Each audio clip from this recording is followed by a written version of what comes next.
Hi hello ನಮಸ್ತೆ, ನಾನು ಪ್ರಭುದೇವ್.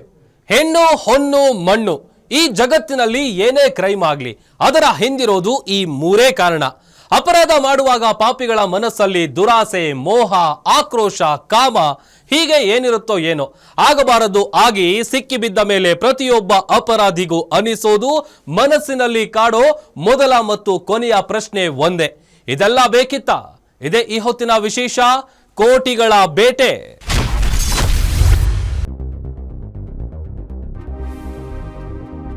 ಜೀವನದಲ್ಲಿ ಸೆಟಲ್ ಆಗೋಕೆ ಯಾರ್ಯಾರೋ ಏನೇನೋ ಮಾಡ್ತಾರೆ. ಇದೇ ರೀತಿ ಬೆಂಗಳೂರಿನ ಹೊರವಲಯದ ಹೆಬ್ಬಗೋಡಿಯ ಹುಲಿಮಂಗಲದಲ್ಲಿ ಪರಿಚಯಸ್ಥರ ಮನೆಗೆ ಕನ್ನ ಹಾಕಿ ಕೋಟಿ ಲೂಟಿ ಮಾಡಿದ್ರು. ಆದ್ರೆ ಸಣ್ಣ ಸುಳಿವು ಕೂಡ ಬಿಟ್ಟು ಕೊಟ್ಟಿರಲಿಲ್ಲ. ಯಾವುದೇ ಸಾಕ್ಷ್ಯ ಇಲ್ಲದ ಕಾರಣಕ್ಕೆ ಈ ಪ್ರಕರಣದಲ್ಲಿ ಆರೋಪಿಗಳನ್ನ ಪತ್ತೆ ಹಚ್ಚೋದು ಪೊಲೀಸರಿಗೆ ದೊಡ್ಡ ಸವಾಲಾಗಿತ್ತು. ಈ ಸವಾಲನ್ನ ಪೊಲೀಸರು ಮೆಟ್ಟಿ ನಿಂತಿದ್ದಾರೆ. ಅದರ ಡೀಟೇಲ್ಸ್ ಇಲ್ಲಿದೆ.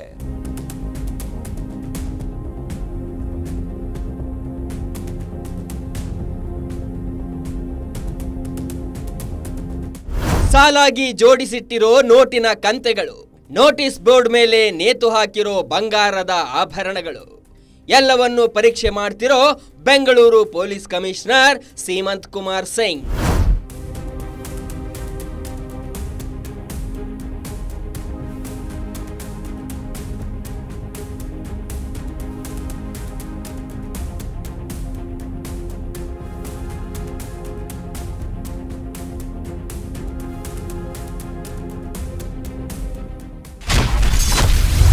ಬೆಂಗಳೂರಿನ ಉದ್ಯಮಿ ಮನೆಯಲ್ಲಿ ಕೋಟಿ ಲೂಟಿ,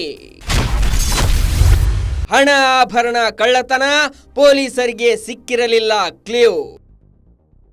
ನವೆಂಬರ್ 8, 2025 ಶನಿವಾರ ಬೆಂಗಳೂರಿನ ಹೆಬ್ಬಗೋಡಿ ಠಾಣೆ ವ್ಯಾಪ್ತಿಯ ಹುಲಿಮಂಗಲ ಎಲಿಗೆನ್ಸ್ ಅಪಾರ್ಟ್ಮೆಂಟ್ನಲ್ಲಿ ವಾಸವಿದ್ದ ಉದ್ಯಮಿ ಸುನೀಲ್ ಕುಟುಂಬ ಸಮೇತ ತಮ್ಮ ತವರೂರು ಕೋಲಾರಕ್ಕೆ ಹೋಗಿದ್ರು. ಅವರು ತಿರುಗಿ ಮನೆಗೆ ಬಂದು ನೋಡುವಷ್ಟರಲ್ಲಿ ಮನೆಯಲ್ಲಿ ಇಟ್ಟಿದ್ದ 1,35,00,000 ರೂಪಾಯಿ ಹಣ, ಲಕ್ಷಾಂತರ ರೂಪಾಯಿ ಮೌಲ್ಯದ ಚಿನ್ನಾಭರಣಗಳು ಕಳ್ಳತನ ಆಗಿರೋದು ಕಂಡು ಬಂದಿತ್ತು. ತಕ್ಷಣ ಪೊಲೀಸರಿಗೆ ಸುನೀಲ್ ದೂರು ನೀಡಿದ್ರು. ಪೊಲೀಸರಿಗೆ ಮಾಹಿತಿ ಸಿಕ್ಕ ತಕ್ಷಣ ಅಲರ್ಟ್ ಆದ ಪೊಲೀಸರು ಏನಾದರೂ ಸಾಕ್ಷಿಗಳು ಇವೆಯಾ ಅಂತ ಹುಡುಕಾಟ ನಡೆಸಿದ್ರು. ಆದರೆ ಒಂದೇ ಒಂದು ಸುಳಿವು ಕೂಡ ಸಿಕ್ಕಿರಲಿಲ್ಲ. ಇದರಿಂದ ಪೊಲೀಸರಿಗೆ ಏನು ಮಾಡೋದು ಅಂತ ಗೊತ್ತಾಗದೆ ತಲೆ ಮೇಲೆ ಕೈ ಹೊತ್ತು ಕುಳಿತಿದ್ರು.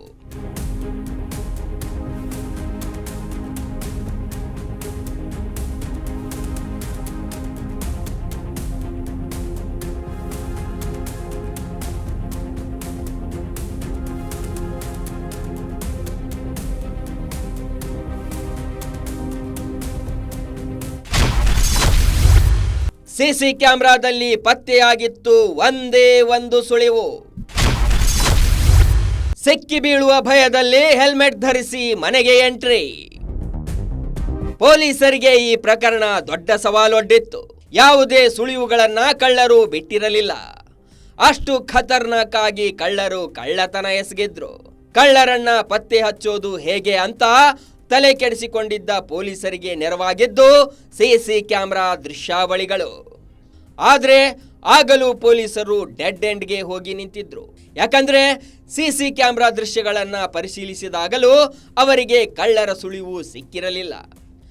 ಯಾಕಂದ್ರೆ ಉದ್ಯಮಿ ಸುನೀಲ್ ಮನೆಯಲ್ಲಿ ಕಳ್ಳತನ ಮಾಡಿದ್ದ ಕಳ್ಳರು ಹೆಲ್ಮೆಟ್ ಧರಿಸಿ ಮನೆಗೆ ಎಂಟ್ರಿ ಕೊಟ್ಟಿದ್ರು. ಅಲ್ಲಿ ಪೊಲೀಸರಿಗೆ ಈ ಪ್ರಕರಣವನ್ನ ಸುಲಭವಾಗಿ ಭೇದಿಸಲು ಆಗಲ್ಲ ಅನ್ನೋದು ಅರಿವಿಗೆ ಬಂದಿತ್ತು. ಇಷ್ಟಾದರೂ ಪೊಲೀಸರು ತಮ್ಮ ಪ್ರಯತ್ನ ಬಿಡಲಿಲ್ಲ.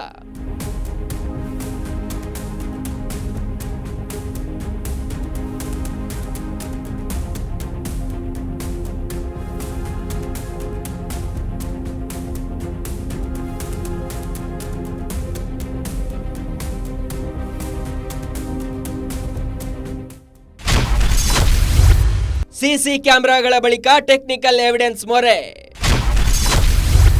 ಕೊನೆಗೂ ಸಿಕ್ಕಿತ್ತು ಉದ್ಯಮಿ ಮನೆ ದೋಚಿದ್ದವರ ಸುಳಿವು. ಹೆಲ್ಮೆಟ್ ಧರಿಸಿ ಉದ್ಯಮ ಮನೆಗೆ ಎಂಟ್ರಿ ಕೊಟ್ಟು ಮನೆಯಲ್ಲಿದ್ದ ಹಣ ಆಭರಣಗಳನ್ನ ಕದ್ದ ಕಳ್ಳರು ಪರಾರಿಯಾಗಿದ್ರು. ಕಳ್ಳರು ತಮ್ಮ ಕುರಿತು ಯಾವುದೇ ಸುಳಿವು ಬಿಟ್ಟು ಕೊಟ್ಟಿರಲಿಲ್ಲ. ಸಿಸಿ ಕ್ಯಾಮೆರಾಗಳ ಪರಿಶೀಲನೆ ನಡೆಸಿದಾಗ ಕಳ್ಳರು ಹೆಲ್ಮೆಟ್ ಧರಿಸಿ ಮನೆಗೆ ಎಂಟ್ರಿ ಕೊಟ್ಟಿದ್ರು. ಹೀಗಾಗಿ ಅವರ ಮುಖಚಹರೆ ಕೂಡ ಪೊಲೀಸರಿಗೆ ಗೊತ್ತಾಗಿರಲಿಲ್ಲ. ಇಂಥ ಸಮಯದಲ್ಲಿ ಪೊಲೀಸರು ಟೆಕ್ನಿಕಲ್ ಎವಿಡೆನ್ಸ್ ಮೊರೆ ಹೋದ್ರು. ಮನೆಯ ಪಿನ್ ಪಾಯಿಂಟ್ ಲೊಕೇಶನ್ನಲ್ಲಿ ಬಂದು ಹೋದ ಮೊಬೈಲ್ ನಂಬರ್ಗಳನ್ನು ಕಲೆ ಹಾಕಿದ್ರು. ಇದರಲ್ಲಿ ಉದ್ಯಮಿಗೆ ಗೊತ್ತಿರೋರ ನಂಬರ್ಗಳು ಇದೆಯಾ ಅಂತ ಚೆಕ್ ಮಾಡಿದ್ರು. ಆಗ ಉದ್ಯಮಿ ಮನೆ ದೋಚಿದ್ದವರ ಕುರಿತು ಸುಳಿವು ಸಿಕ್ಕಿತ್ತು.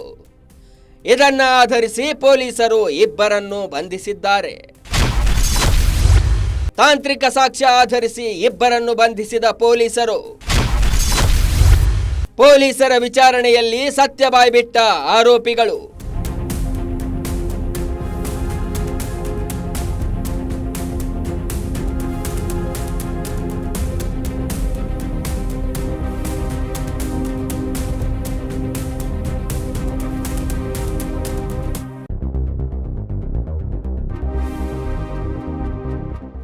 ಪೊಲೀಸರು ತಾಂತ್ರಿಕ ಸಾಕ್ಷ್ಯ ಆಧರಿಸಿ ಇಬ್ಬರನ್ನ ಬಂಧಿಸಿದ್ದಾರೆ.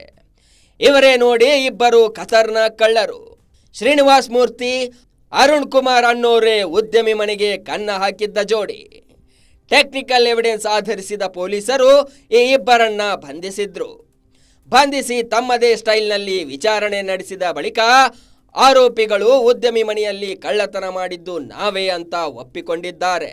ಕಳ್ಳತನ ಮಾಡಿದ್ದು ನಾವೇ ಅಂತ ಒಪ್ಪಿಕೊಂಡ ಬಳಿಕ ಬಂಧಿತರಿಂದ 1,15 ಲಕ್ಷ ರೂಪಾಯಿಗೂ ಹೆಚ್ಚು ನಗದು ಆಭರಣಗಳನ್ನ ಪೊಲೀಸರು ವಶಪಡಿಸಿಕೊಂಡಿದ್ದಾರೆ. ಗೋಡಿ ಪೊಲೀಸ್ ಸ್ಟೇಷನ್ ವ್ಯಾಪ್ತಿಯಲ್ಲಿ ಒಂದು HBT ಆಗಿತ್ತು. ಅದರಲ್ಲಿ 1,35 ಲಕ್ಷ ಅಮೌಂಟ್ ಹೋಗಿತ್ತು. ಅದರಲ್ಲಿ ಇದು ಬಹಳ ಇಂಟ್ರೆಸ್ಟಿಂಗ್ ಕೇಸ್ ಇದೆ. ಯಾಕೆಂದರೆ ಒಬ್ಬ ಜನ ಯಾರು ಅವ್ರಿಗೆ ವಾಚ್ ಮಾಡಿ ಈ ಪರ್ಟಿಕ್ಯುಲರ್ ಯಾರು ಕಂಪ್ಲೇನೆಂಟ್ ಇದ್ದಾರೆ ಇವರು ರೆಗ್ಯುಲರ್ ಆಗಿ ಅವ್ರ ಊರಿಗೆ ಕೋಲಾರ್ಗೆ ಹೋಗ್ತಿದ್ರು. ಆದರೆ ಅವ್ರದ್ದು ಕ್ಯಾಶ್ ಡೀಲಿಂಗ್ ಜಾಸ್ತಿ ಇತ್ತು. ಯಾಕೆಂದರೆ ಅವ್ರದ್ದು ಡೈಲಿ ಬಿಸ್ನೆಸ್ಸಲ್ಲಿ ಕ್ಯಾಶ್ ವ್ಯವಹಾರ ಇತ್ತು. ಈ ವಿಷಯ ಇನ್ನೊಬ್ಬ ಅವ್ರ ಸ್ನೇಹಿತರು, ಅವರು 6 ವರ್ಷ ಹಿಂದೆ ಸ್ನೇಹಿತರು ಈಗ ಇತ್ತೀಚೆಗೆ ಇರಲಿಲ್ಲ. ಆದರೆ ಅವ್ರದ್ದು ಆ್ಯಕ್ಟಿವಿಟೀಸ್ ಬಗ್ಗೆ ಅವ್ರು ವಾಚ್ ಮಾಡಿ ಇಲ್ಲದ ಟೈಮಲ್ಲಿ ಅವರು ಟೋಟಲ್ ಅಮೌಂಟ್ ಇದು ಮಾಡಿ ಕಳ್ಳತನ ಮಾಡಿ ಹೋಗಿದ್ರು. ಇದರಲ್ಲಿ ಯಾವುದು ಕ್ಲೂಸ್ ಇರಲಿಲ್ಲ. ಆದರೆ ಟೆಕ್ನಿಕಲ್ ಆಧಾರ ಮೇಲೆ ಇವರು ಒಳ್ಳೆ ಕೆಲಸ ಮಾಡಿ ಒಟ್ಟಾಗಿ 1,16 ಲಕ್ಷ ಅಮೌಂಟ್ದು ಕ್ಯಾಶ್ ಮತ್ತು ವಾಚ್ ಒಂದು ರಿಕವರಿ ಮಾಡಿದ್ದಾರೆ ಅವರು, ಗೋಲ್ಡ್ ಚೈನ್. ಇದೆಲ್ಲ 3 ಗಾಡಿ ಅವರು ಚೇಂಜ್ ಮಾಡಿ ಮತ್ತು ನಿಮಗೆ ಅದು ತೋರಿಸಿದ್ರೆ ಅವರು ಯಾವ ರೀತಿ ಹೆಲ್ಮೆಟ್ ಯೂಸ್ ಮಾಡಿ ಫೋನ್ ಕೂಡ ಯೂಸ್ ಮಾಡಲಿಲ್ಲ. ಆದರೆ ನಮ್ಮ ಟೀಮ್ ಅವರು ತುಂಬ ಒಳ್ಳೆ ಕೆಲಸ ಮಾಡಿ ಪ್ರಯತ್ನ ಮಾಡಿ ಅವರು ಎಲ್ಲ ರಿಕವರಿ ಮಾಡಿದ್ದಾರೆ. ಈ ಟೀಮ್ ಅವರು ಇಲ್ಲಿಂದ ಅಲ್ಲಿ ಲಾಸ್ಟ್ವರೆಗೆ ಎಲ್ಲೆಲ್ಲಿ ಅವರು ಹೋಗಿದ್ರು ಅಲ್ಲಿ ಎಲ್ಲ ಫಾಲೋ ಮಾಡಿ ಅವ್ರಿಗೆ ಮಾಡಿ. ಇದರಲ್ಲಿ ಇಬ್ಬರು ಯಾರು ಆರೋಪಿ ಇದ್ದಾರೋ ಅವ್ರು ಇಬ್ಬರದ್ದು ಯಾವುದು ಹಳೆ ರೆಕಾರ್ಡ್ಸ್ ಕೂಡ ಇಲ್ಲ. ಅದಕ್ಕೋಸ್ಕರ ಸ್ವಲ್ಪ ಡಿಟೆಕ್ಟ್ ಆಗಲಿಕ್ಕೆ ಸಮಸ್ಯೆ ಆಗಿದ್ದು. ಬಟ್ ಅವ್ರು ಕೊನೆಗೆ ಡಿಟೆಕ್ಟ್ ಮಾಡಿದ್ದಾರೆ. ಒಳ್ಳೆ ಕೆಲಸ ಮಾಡಿ ನಮ್ಮ PCP ಎಲೆಕ್ಟ್ರಾನಿಕ್ ಸಿಟಿ ಮತ್ತು ಅವ್ರದ್ದು ಟೀಮ್ ಅವರು.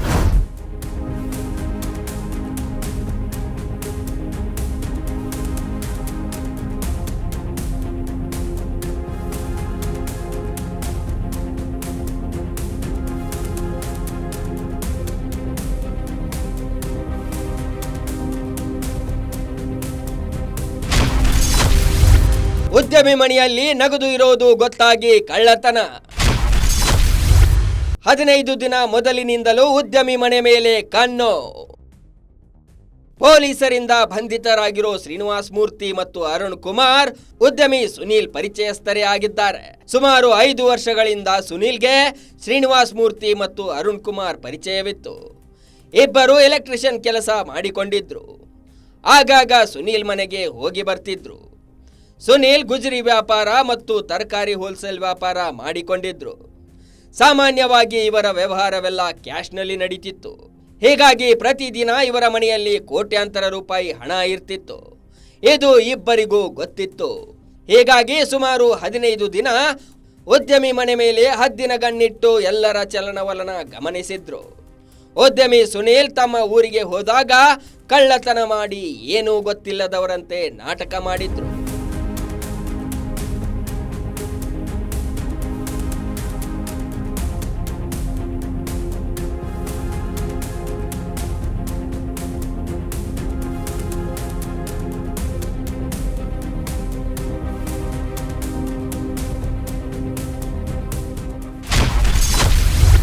ಜೀವನದಲ್ಲಿ ನೆಲೆ ಕಂಡುಕೊಳ್ಳಲು ಮಾಡಿದ್ರು ಕಳ್ಳತನದ